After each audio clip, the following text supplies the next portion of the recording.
We know there are many choices in internet radio, and the staff and host of LA Talk Live would like to thank you for choosing the internet's hottest destination for the most eclectic sound and invigorating talk. This is LA Talk Live. We are more than just talk.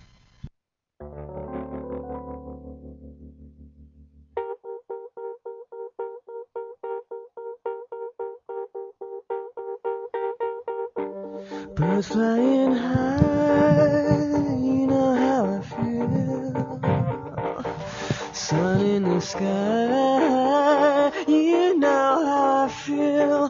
Breeze drifting on by, you know how I feel. It's a new dawn, it's a new day, it's a new life for me. And I'm feeling good. Hello and welcome to La La Land on LA Talk Live. That's the lovely Dorothy Dillingham Blue. And also the talented Brett Chapin next to me. How are you doing? Welcome back. I'm good, thank you. Week. Thank you for joining us on La La Land. This is the only nationally broadcast show by Los Angeles artists about Los Angeles artists on episode 150. 150, 150. Nice. I forgot to tally the total last week. I forgot to say that we were at 149, but yeah, that's all right. Anyway, it's all right. It's all right. So I'm talented. I'm not handsome. You are handsome. Oh, okay. I knew. Oh my god. I can't win. I cannot win. I was setting you up for it. It's okay. Well, thank you for taking care of business last week. No problem. I heard it was an awesome show. It was. We had Matt, Kate, and Hayden Daigle from the comic strip That Deaf Guy. So you can find them on Facebook at facebook.com/thatdeafguycomic or online at www.thatdeafguy.com.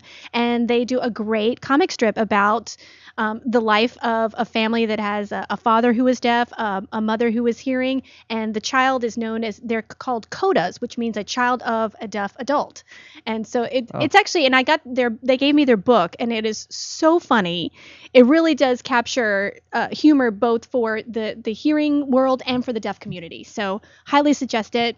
Thanks for coming in. Yep. Were you guys in here signing and I know a little to kind of sort of understand a little bit what's going on, but we had the wonderful Mark Lloyd who was here as the interpreter.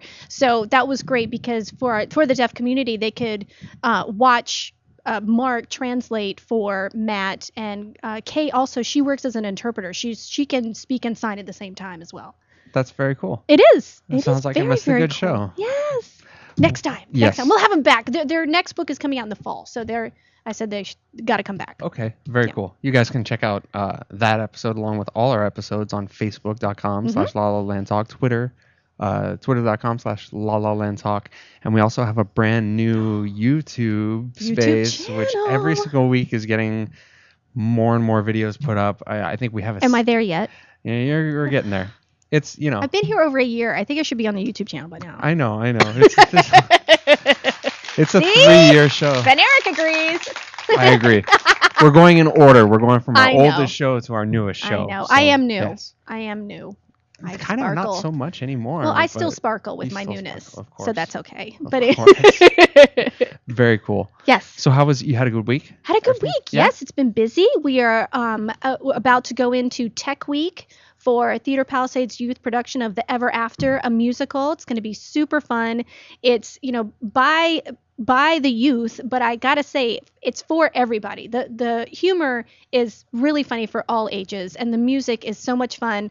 So I would say as young as 3 and as old as however you can wheel them in. I mean, just come on in. We're going to have a great time.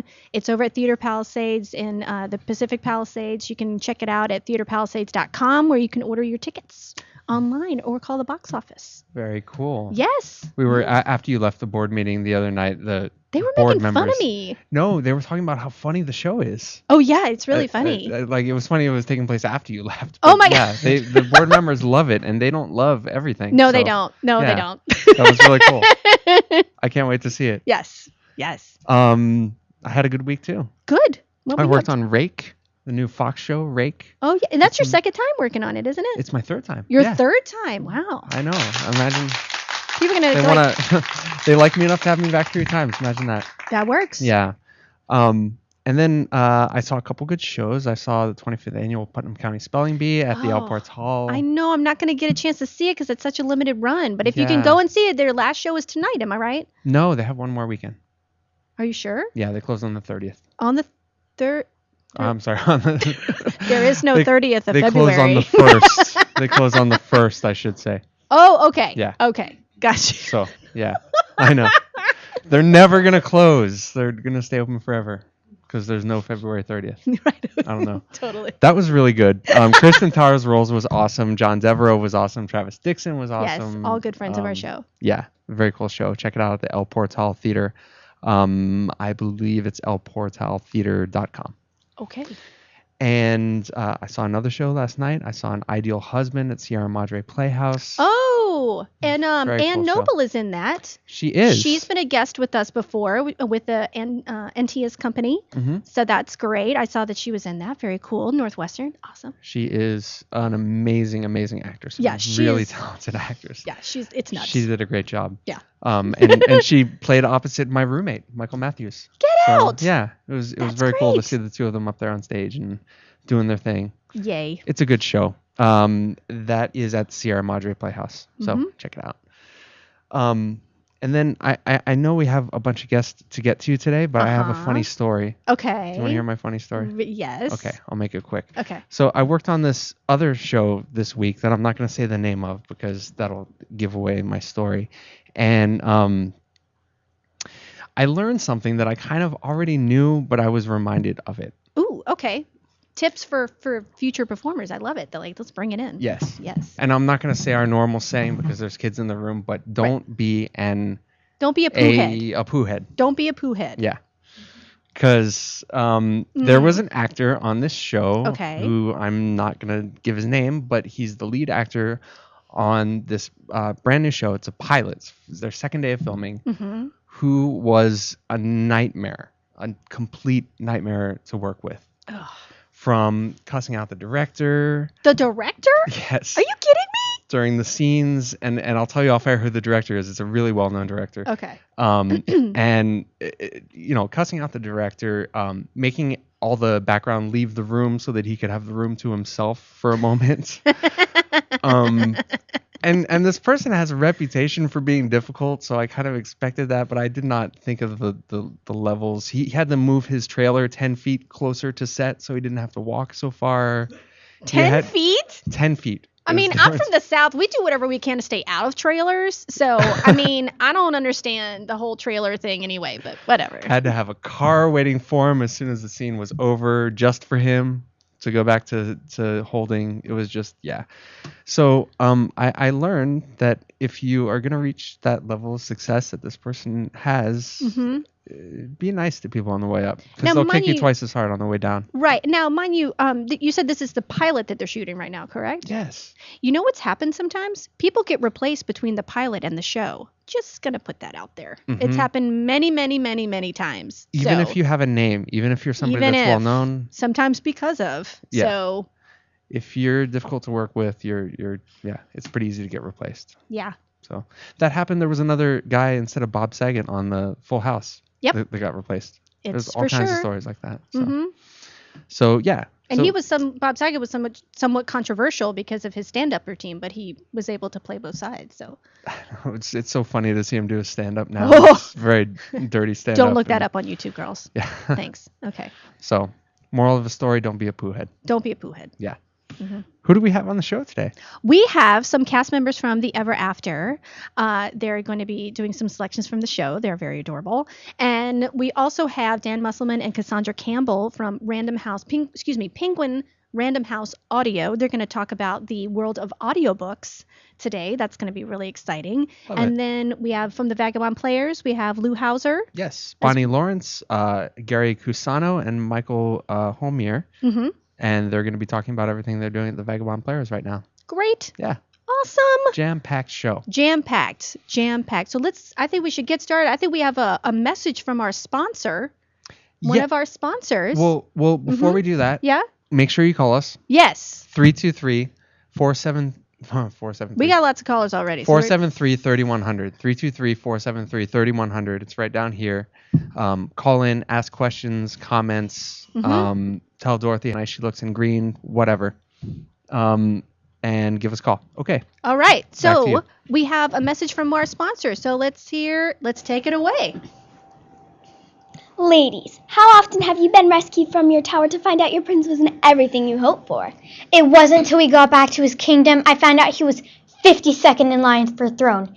52nd. I don't have that kind of time. Once I went on a date with Marquis de Sol de la Mer. That's French for he lives in his mother's basement. Losers!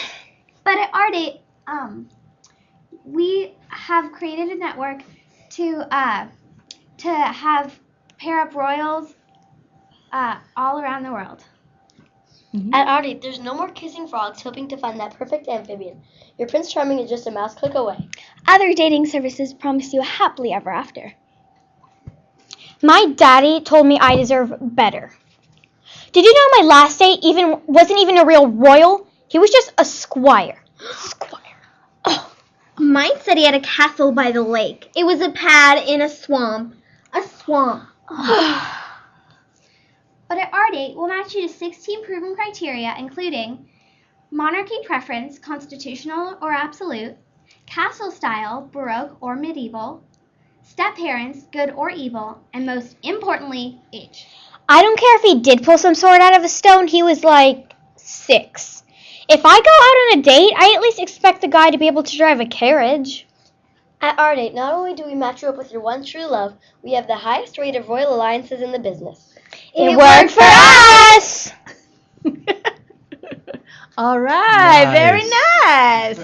Do we take a quick commercial? We'll be right back. Yeah, we'll take a quick commercial. We'll be back on La La Land on LA Talk Live.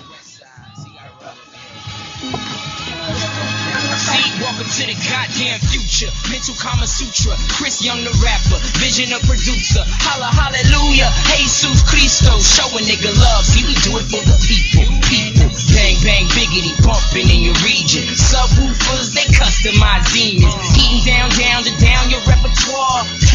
Good to good with the guard. She used to call me Indigo. I blocked the number cause I couldn't be faithful. But I knew her lost soul was at a crossroads. A crossover, make it and take the lost code. Crack the green dough, crack the queen hose. Benz to Beamer, outcast your pinto. But more than anything, she just wanted to glow. So she gave me a bag of matches and she told me to blow. We ain't selling this soul, they rush for all gold. We kick down the dough, it's us, baby. We puff the bomb, bro, we spit the bomb flow. So watch the bomb blow like whoa. We got to glow.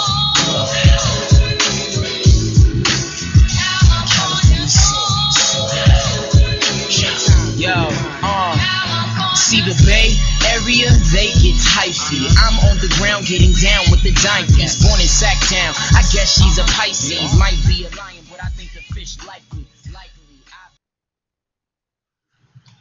This is Brett Chapin. And this is Dorothy Dillingham Blue, inviting you to join us every Saturday at noon Pacific Standard Time for our show, La La Land Talk. Join us as we talk with some of the top talent in LA.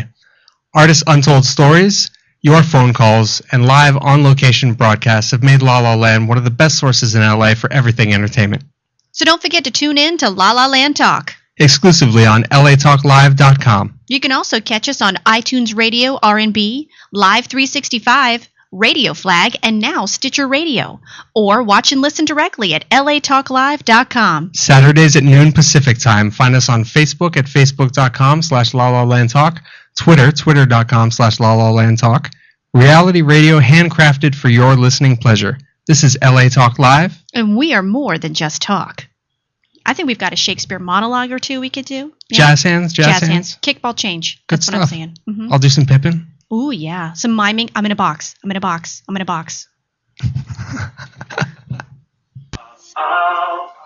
Yeah. It's your man Dane Webb, host doing the most on latalklive.com. Dane's World every Saturday, 7 p.m. to 9 p.m. It's HLA every Saturday. Check me out. If not, you're lame. Y'all be cool, live free. Check me out. iTunes R&B, Live 365, Facebook, Dane's World, and Twitter, Dane's World. Ustream.tv, Dane's World.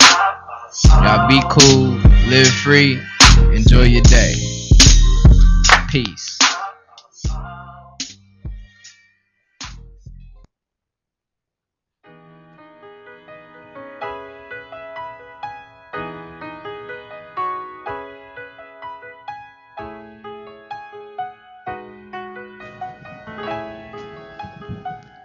Welcome back to La La Land on LA Talk Live. That's Dorothy Dillingham, Blue, and I'm Brett Chapin. That's right. That's right. And up next, we have a performance from some of our cast members from the Ever After, a musical opening February 28th at Theater Palisades and running through March 9th. We have Becca Whitaker, we have Julia Peterson, Lillian Santiago, Rachel Grossman, Layla Tagabagi, and Liana oh, geez, Louise, say it for me. Rustamian, thank you. All right, take it away, girls.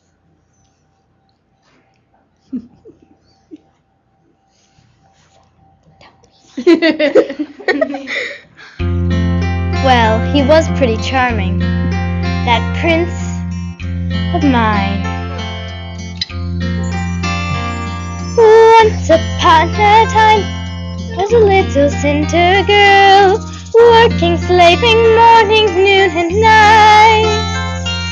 Then one day, a miracle, a stone became a pearl. She magically escaped her dreadful plight.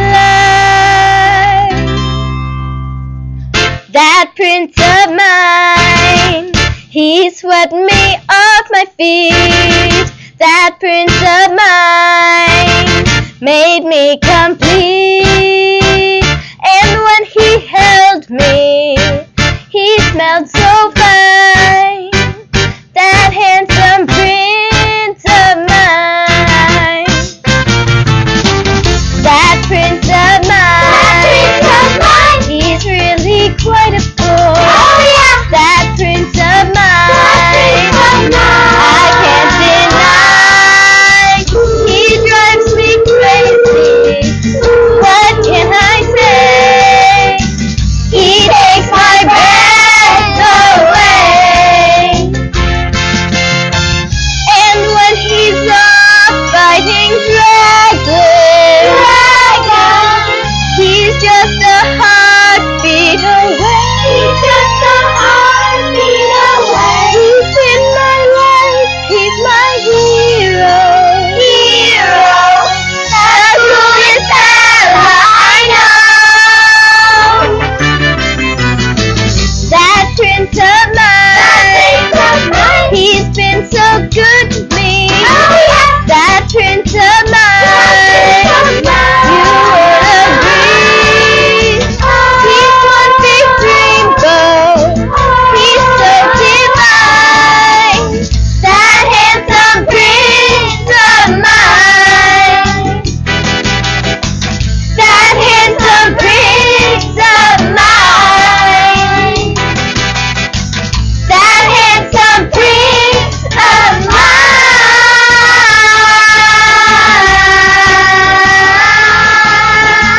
That prince of mine.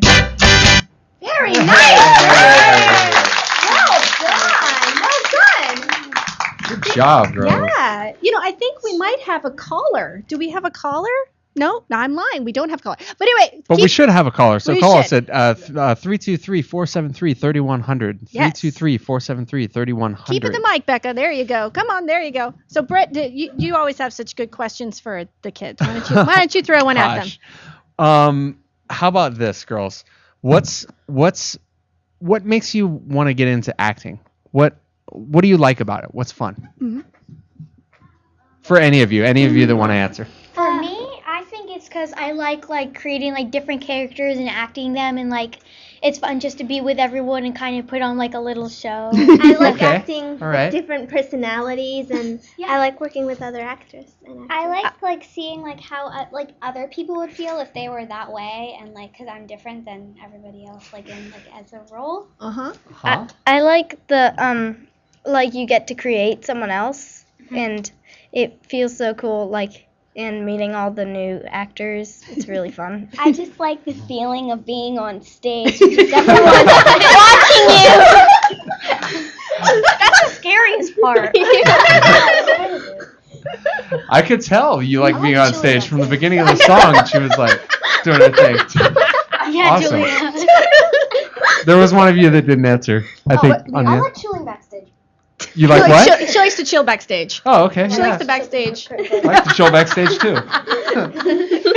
Very cool. And I think what's important to know is, like, for instance, the part that Rachel plays, she plays Cinderella, and that part is originally in the script. Which one's Rachel? Rachel, raise your hand, Rachel. Okay. And there are technically 16 roles in the show, but we had 25 amazing actors want to be in it. And so I thought, okay, well, I got to find something awesome for them to do. So I worked with the producer and my husband, who's a writer, and we came up with this idea of the Princess Posse. So that's these 5 girls, and we wrote the Nice. commercial that you just saw, and there's another one that we do, and they also kind of are the backup for all the princesses. And it's turned out to be this really funny addition. And I think Lillian's worked with me before, and Liana's worked with me before, but the other 3, they signed on thinking like, oh my gosh, I have no idea, because I didn't know what it was going to be yet. So they really joined it blind and kind of put their trust in the director. And that's something very important to know when you're an actor, is like, put your trust in the director and then follow through, and you'll get something really fun. So how do you handle that with the is it rewriting the show? Do you have to call No. the writer and No, it actually, in the show itself, in the script, they said, because they already had included some commercials, and they said these are particular according to current commercials that are on air, but if you need to change them or add more, that's fine to accommodate more cast members. So that's okay. So that you was didn't really smart. write these songs. I didn't write You- the you were song. just- No. Okay.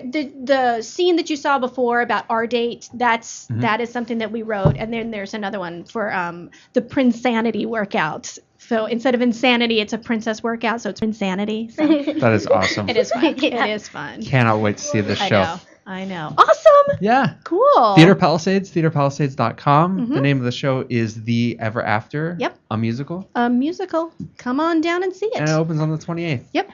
Awesome. Thanks Yeah. for joining us, girls. Yay! Awesome. Thank you. So next up, we're going to have Dan. Oh, yeah. We're going to have Dan Musselman and Cassandra Campbell from the Penguin Random House Audio. Cool. We'll After take a this. quick break and be back on La La Land on LA Talk Live. Awesome.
just as soon as you get home, to pacify my heart while I'm alone. I don't like being alone.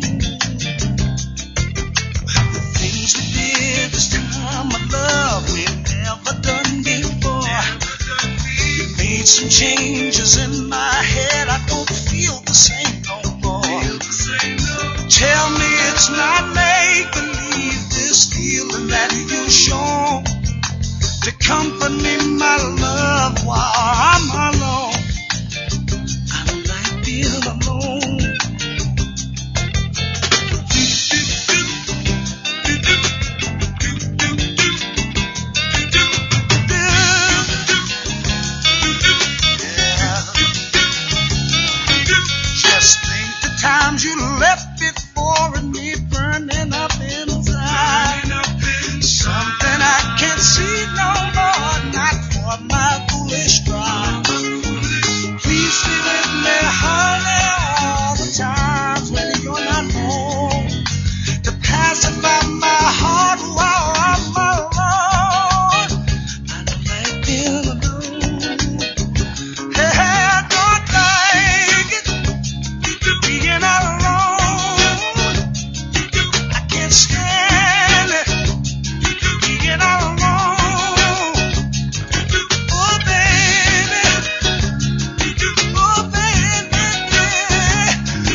do I just give in? Or do I pretend that she's not there? Oh, as if I didn't care.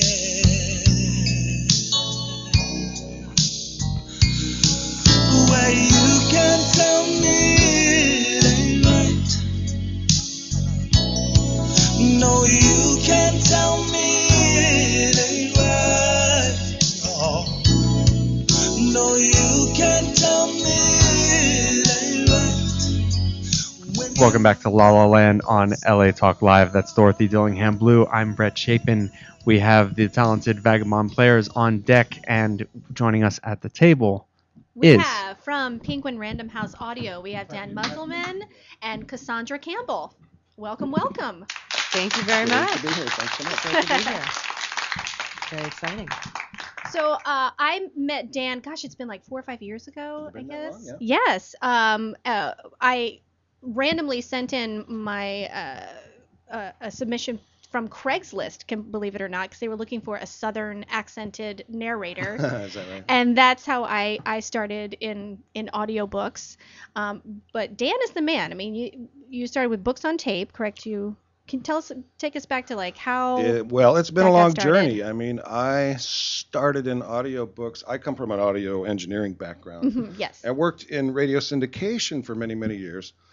And sort of discovered audiobooks and reached out to the industry and started doing some freelance work, just editing quarter-inch reel-to-reel tape in my living room on my old Ampex 440, and went to work for Dove Audio as sort of a studio engineer and became a producer engineer. Went to Books on and built studios for Books on Tape. Yes. This is now 15 years ago. And then Random House came along, acquired Books on Tape, and now we've built studios all over again. Mm-hmm. And so it's Penguin Random House now, and we have studios here in Los Angeles. And I run this facility that produces a whole bunch of audiobooks. So I've seen it from all the different angles, and I've seen the industry go through a lot of really great changes over the last 20 years. Excellent, excellent. And Cassandra, you're a narrator. I'm a narrator. I'm Mhm. a freelance narrator, Mhm. and I started narrating 10 years ago. I was pregnant with my second child, and So you were both narrating. we were both narrating. Yes, he was narrating internally. Yes. And I went in and auditioned for Dan, and then started working for what was then Books on Tape. It was Books on Tape. It was Books on Tape, and it was in the old studio. So I have watched the development Mhm. of Random House, now Penguin Random House, over that 10 years. And now I work for a whole bunch of different publishers, and I'm fortunate to get to work a lot and do some really great books. And Cassandra's really Yeah. taken off. I mean, she's done really well for herself from when I met both of you until today, because she's working for all of the major publishers and all of the smaller independent publishers. Yeah. Mhm. With her home studio. Mhm. Also, she'll come into our studio. And she's done what I call both sides of the glass, because when we record an audiobook, we've got an actor in the studio and a director who's working with the actor. Yes. It's a collaborative effort. Mhm.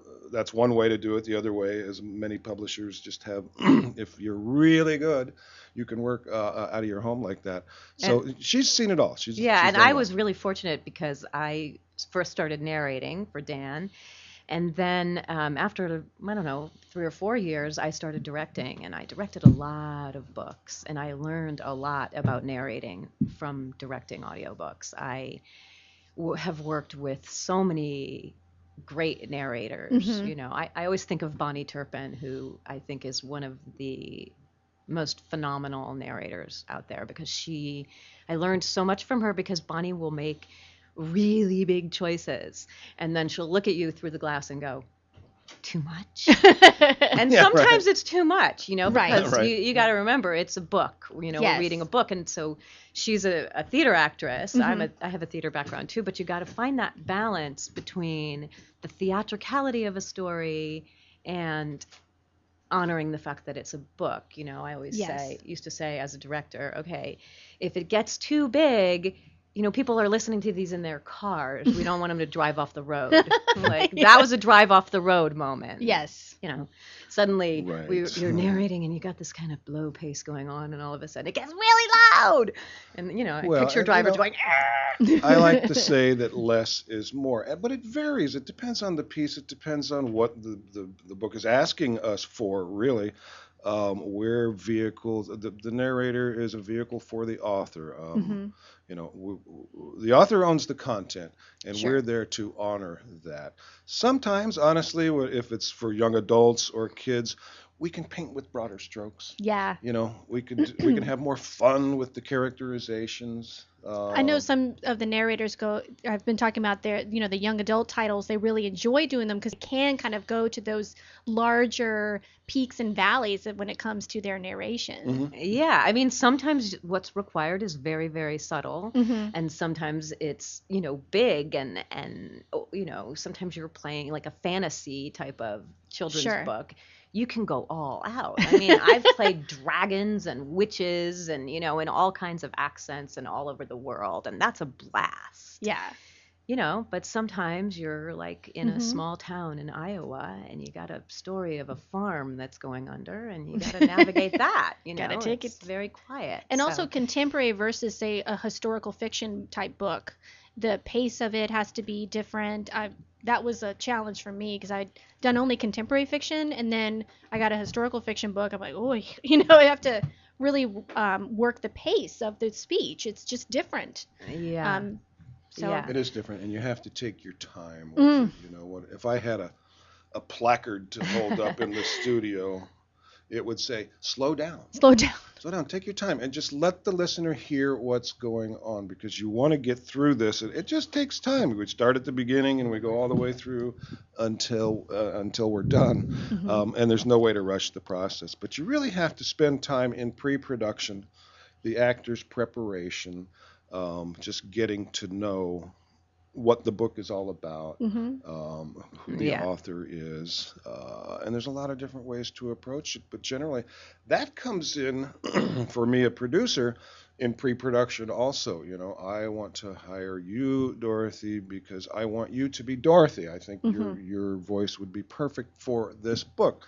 Likewise with Cassandra, I would never hire an American actor and say, you know, you have to read this with an Irish lilt. It's difficult and it's disingenuous and it's just not going to work very well. So Monday morning when I go into the office, I have an actress from New Zealand reading a book, and we looked high and low for her and found her, and it's been going on for a long, long time. So it really is a lot goes into the casting of these things. It's not as simple as grab a book, grab an actor, let's go read this thing. Right. It is a performance. And it has to, just like they cast parts in TV shows and motion pictures. We are casting narrators to read the audiobooks. And by what means do you go by casting? Do you go by referrals? Do you send out a breakdown? Craigslist. Or Craigslist works sometimes. Well, it's a long answer. I'll keep it short. We have, here in Los Angeles, I mean, we have an amazing pool of talent available to us. I have a whole lot of actors that I've worked with for many, many years, and I hope that I know, you know, what they're all about, what their sensibilities are, what their strengths are, their weaknesses. A lot of times it comes into play. Is it male? Is it female? Is it American? Is it British? Do we want somebody that came out of the South? Or it gets more complicated than that. There's a lot, you know, we're seeing a lot of books, frankly, these days, set in the Middle East, about the Middle East, that's here to stay, you know, so there's been an influx of actors who came out of the Middle East originally. Sometimes we need a native speaker for something. And I believe we actually have an audience member with a question for you. I don't mean to cut you off, I just don't want to lose them. No, that's fine. Hello, caller. Are you there, caller? No. Guess not. Okay. We lost him. I'm sorry, go ahead. worries. Yeah.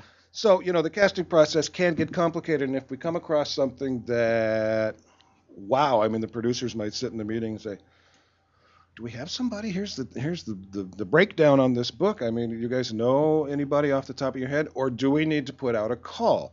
Do we have to have auditions? Have some people come in who come from a particular region of the country or the world, or someone who speaks a particular language or something like that. It can get very specific. Generally, not, because we're doing so many different kinds of things. So we see a good number of long nonfiction books. We're going to do so many fiction. There have been more books written about World War II than you could possibly imagine. And the subject will never go away. Right. Nor should it. But, so what do you want for that? You want somebody who's just like almost a voiceover person, who's, an American male baritone who's just going to really carry this thing. And it's not that simple either, because if you're just sitting there reading the book, it gets really boring. You have to somehow be engaged in what you're saying. You have to somehow get involved with what the author has written. You have to somehow bring the audience along with you. Yeah. And just kind of as far as that goes, Cassandra, when you're starting to do the pre-production work on a book, what do you look at to be able to bring that into the booth? That really reaching out with your voice to touch that listener. Right. So for me, and I said this on a panel once and everyone laughed initially, but the first thing I do when I read a book to prepare it, you get the book and you have to read it before you record it. So I listen, and that sounds odd because what am I listening to? I'm listening to the author's tone. Because I think about how, when Dan is casting a book or when I'm narrating a book, every author has set off with an intention to tell their story. They have a compelling reason for telling this story, and they're invested in it, right? They whether it's fiction or nonfiction, they wrote it for a particular reason. And further, everybody has a sensibility of how they hear that story when they're telling it, right? So how they construct the language in the book is the first thing that I pay attention to. And that's really fun. Like I've narrated a bunch of Adriana Trajani's books, and I've actually have met her once. But before I met her, I knew so clearly who she was because I had narrated, 7 or 8 of her books. One of the first books Dan and I did together was one of hers. And she has a particular way, a very particular cadence as an author. And you have to be led by that as the narrator. Like for me, that's always the leading thing, Sometimes when I'm narrating nonfiction, I'll imagine that I'm at a conference in a room full of people, and I'm telling them this story. I'm sharing with them the experience that I had of, learning all about health and nutrition or whatever it is that the subject, and that, if an author is going to write 350 pages about something, they're generally really into it. They're really into it. They're passionate about the subject, so I try to follow that passion, and when sometimes you have this experience as a narrator in the studio, and this is like really the greatest joy of doing it for me, is that you forget all about everything else and you just are what I call being in the words. You're right in there with the story. And there's like a symbiotic relationship between the story and you, where it's like you're leading the story and the story's leading you, and you just roll with it. And it's a blast because and that is my goal when I'm casting something, yes, is to just bring that together and make that happen. And also with a director who's on the other side of the glass working with the actor and the author as well. That everybody just comes together and that magic happens. Yes. That's the best way to produce audiobooks. There are other ways to do it too. Right. Yes. But not only is that, it sounds like, well, that makes everything simple. Yes, it does, but it also makes it really, really good. Yes, I agree. And I think a lot of people are sort of trying to jump into audiobooks at a novice level with self-producing.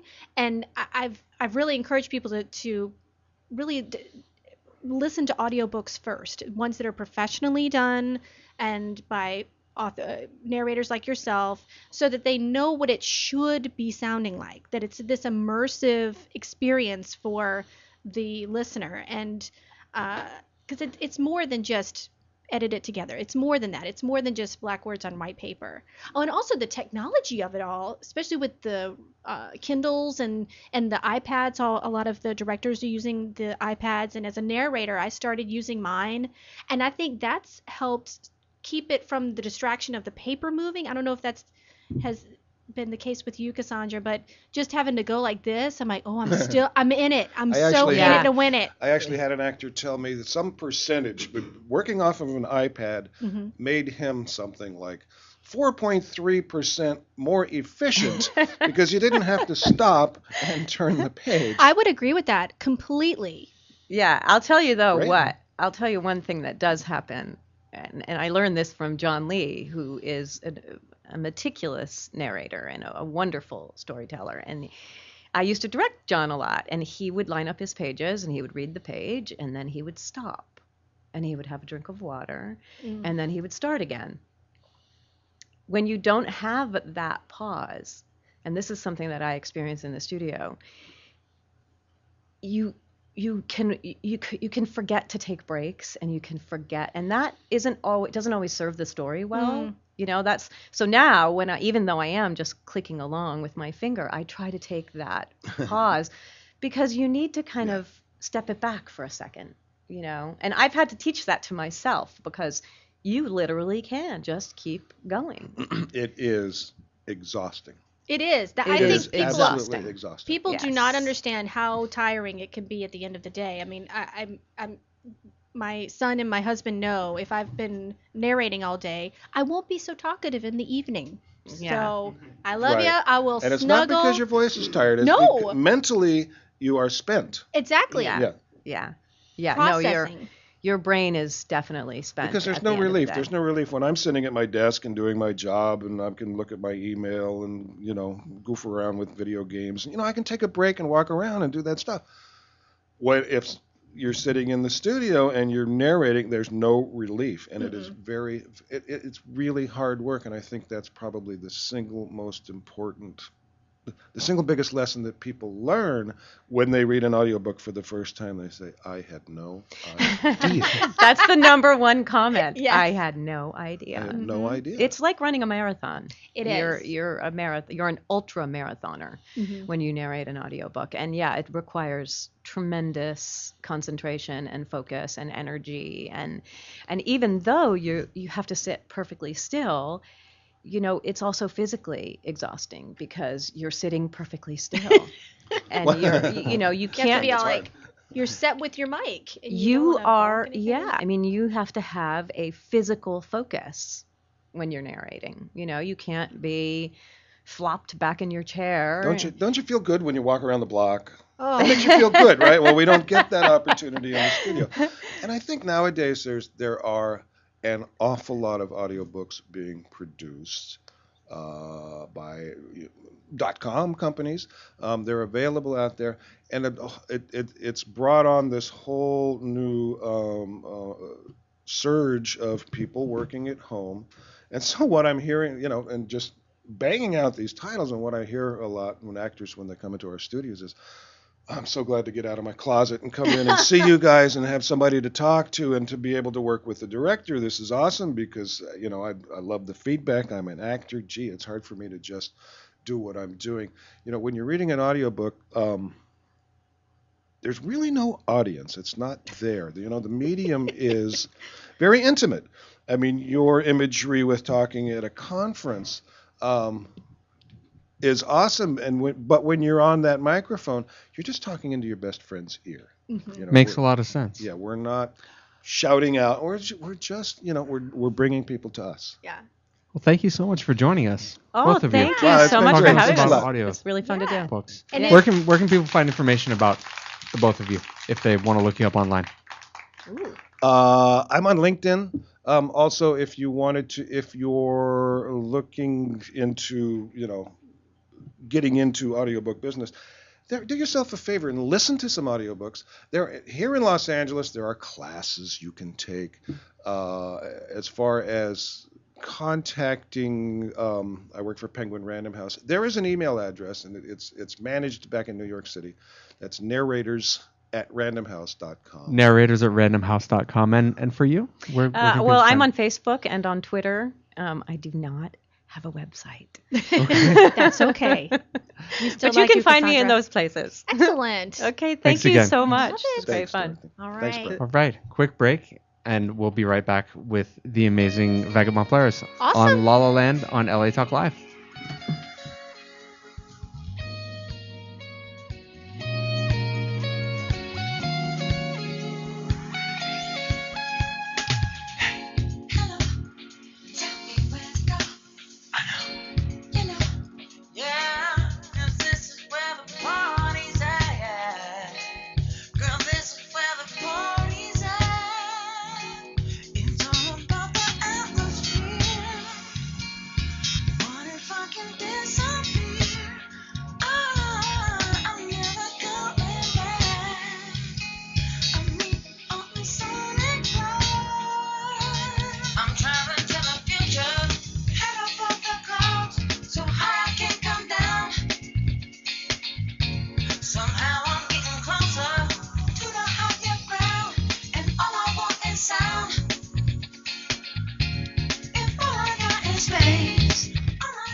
This is Brett Chapin. And this is Dorothy Dillingham Blue, inviting you to join us every Saturday at noon Pacific Standard Time for our show, La La Land Talk. Join us as we talk with some of the top talent in LA.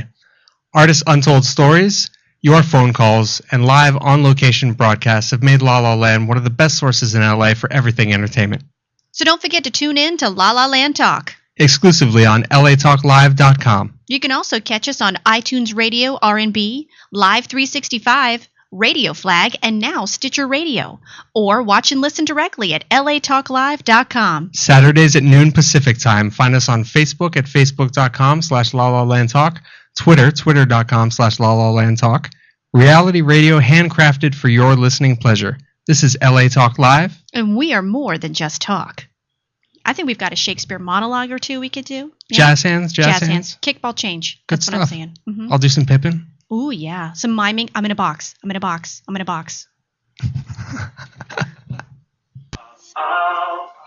Yeah. It's your man Dane Webb, host doing the most on latalklive.com.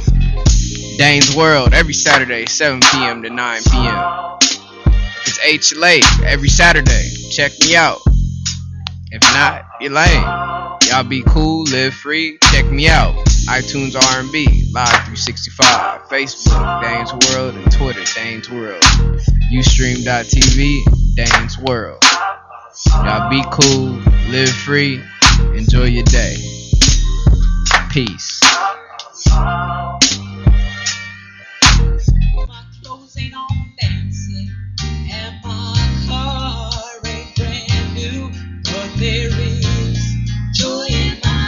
Hello, I'm Joel Ramirez And I'm Lolita Robinson Coppage, and welcome to Joy in My House on latalklive.com.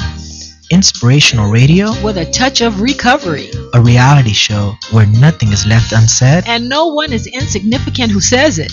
exclusively on latalklive.com. You can also catch us on iTunes Radio R&B or watch us on Ustream TV. Reality radio handcrafted for your listening pleasure. This is LA Talk Live, and we are more than just talk.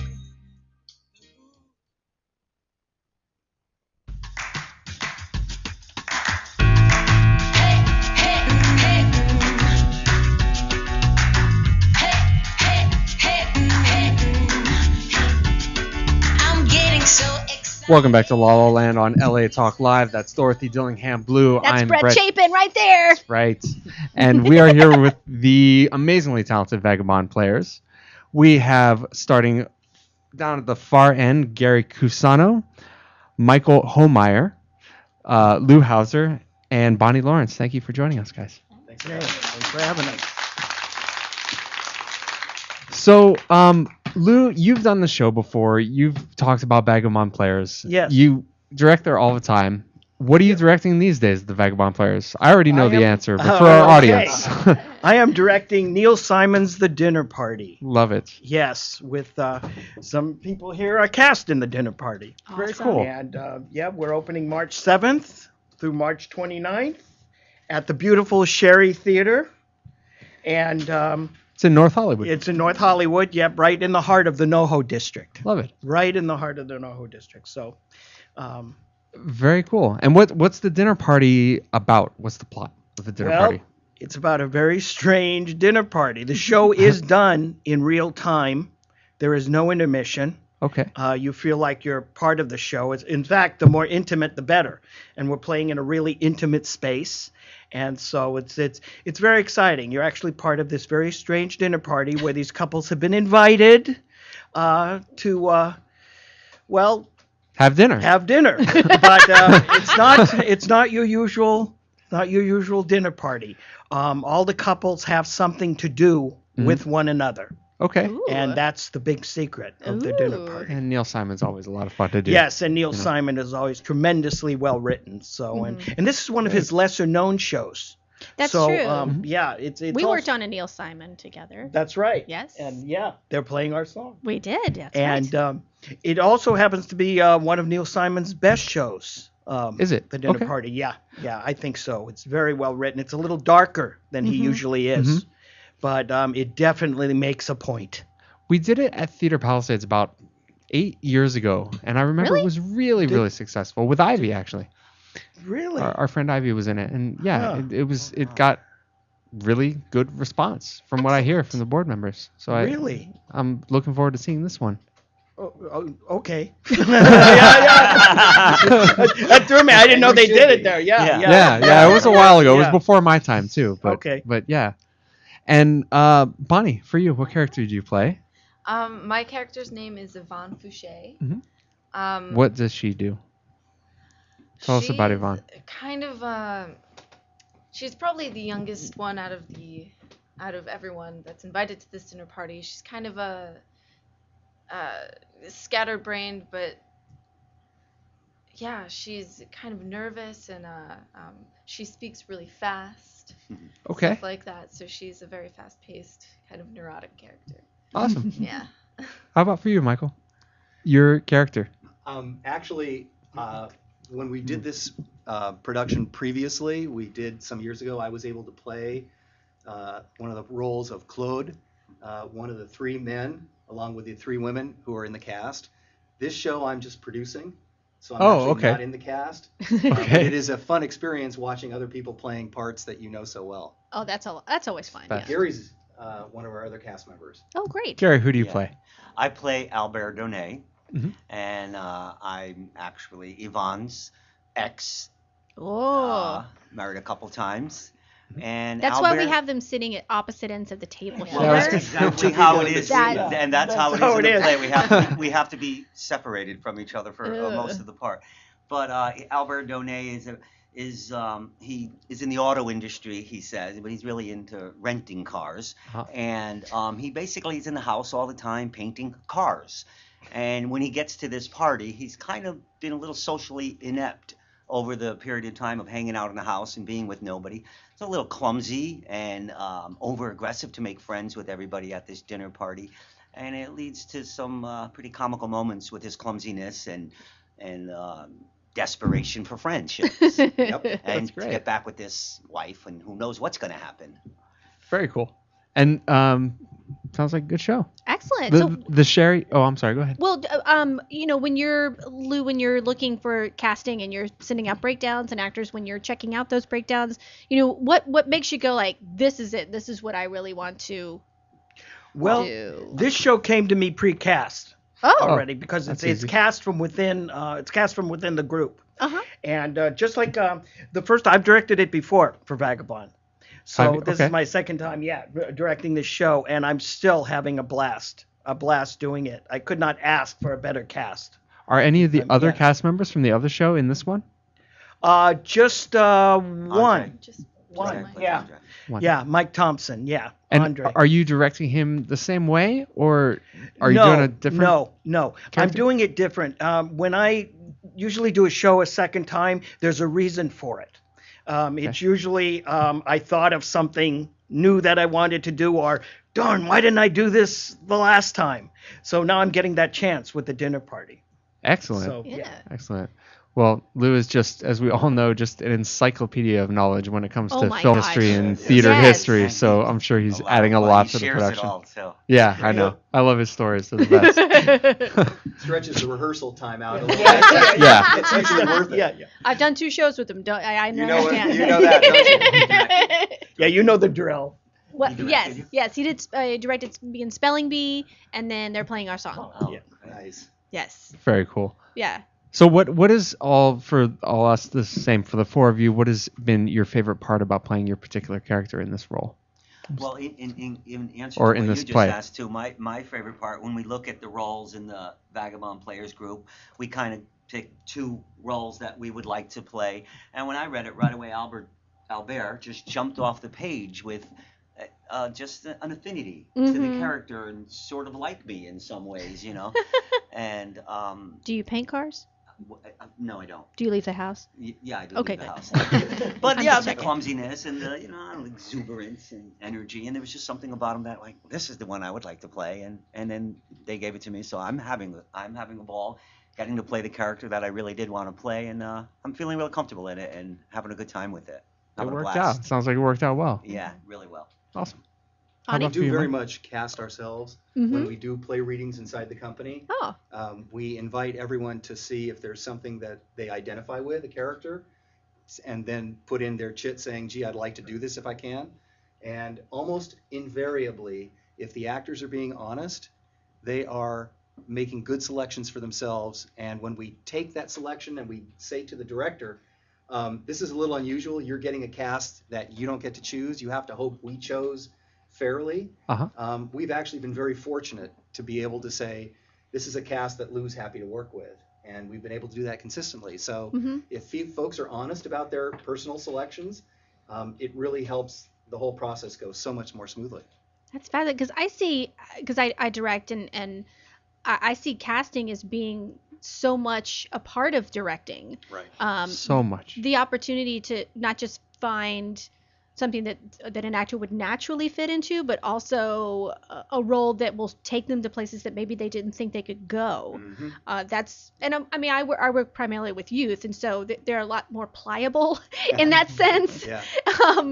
But yeah, that's fascinating. I would have never. Well, and that happens a lot in television, actually, you know, because if you're doing episodic television and you don't have a regular director, I mean, these directors are walking into sets and these are the characters, Right, the very much. actors know the characters better than the director knows the show. So that's Right. true. How about you, Bonnie?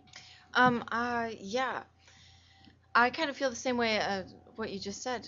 Sort of, Yvonne is something new, something I've never sort of conquered before, because she is a bit older than me, and then she is a bit more out there than I am, and I think both Yvonne and Albert provide a lot of the comic relief, just in like the side comments. They have a lot of sides.